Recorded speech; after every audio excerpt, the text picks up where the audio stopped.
Hey everybody, it's Coffee with Mick. Franklin honest discussion about whatever I want to talk about in the morning.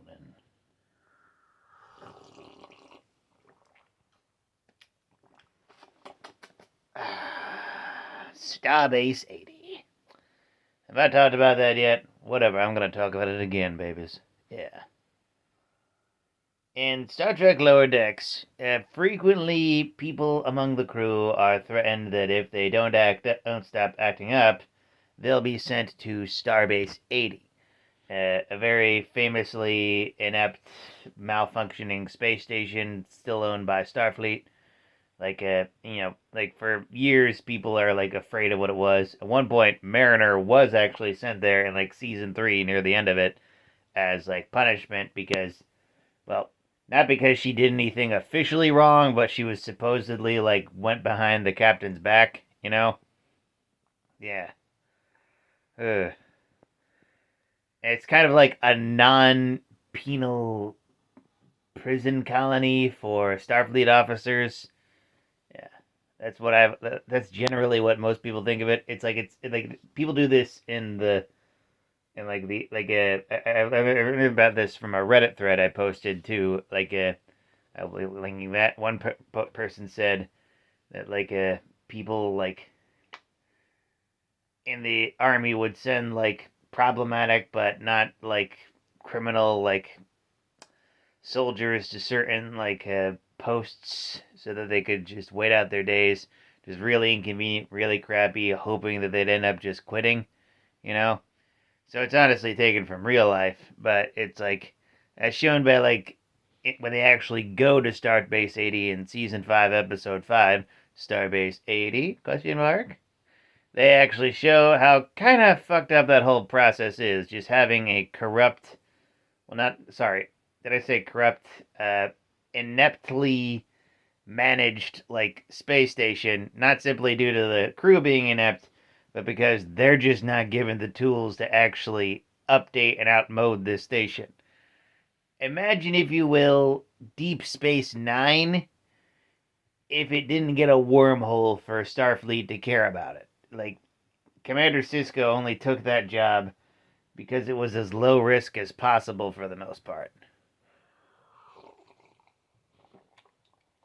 Then he went through the wormhole, became Bajoran Jesus essentially, and everything else afterwards.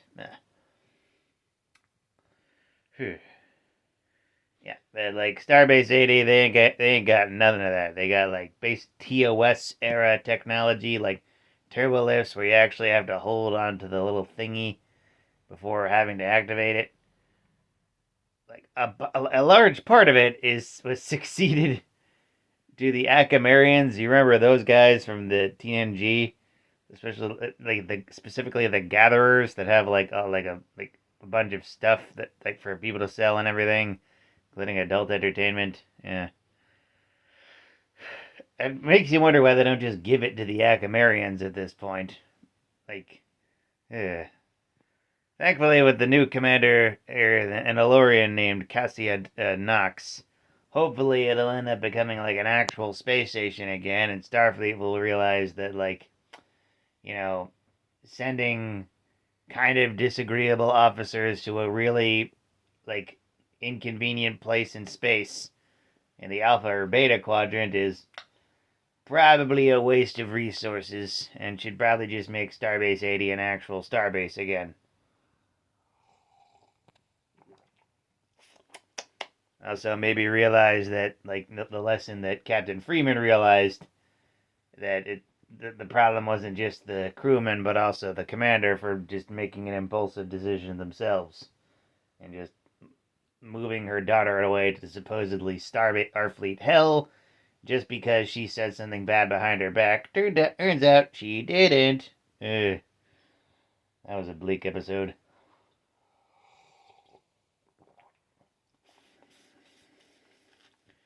Yeah.